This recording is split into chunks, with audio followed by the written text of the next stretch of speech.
ಮಾಡೋಣ ನಮ್ಮದೇ ಸರ್ಕಾರ, ಅಲ್ಲಿ ಪೊಲೀಸ್ ಬೇಡವೇ ಬೇಡ.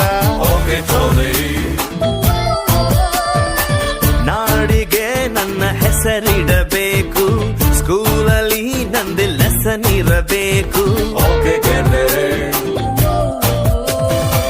ಕನ್ನಡ ಸಿನಿಮಾ ತೆಗೆಯೋಣ್ವಾ, ಹೀರೋ ಡೇಟು ಹಿಡಿಯೋಣ್ವಾ. ಹೀರೋ ನಮಗೆ ಯಾಕೆ ಗುರು, ಚೆಕ್ಕು ಇಲ್ಲೇ ಇಲ್ವ ಗುರು. ದುಡ್ಡು ಇದ್ರೆ ದುನಿಯಾರಿ, ಇಲ್ಲದಿದ್ದೋನ್ ಬೇಕಾರೆ. ಒಂದ್ ಎಲ್ರು ಹೋಗ್ತಾರೆ.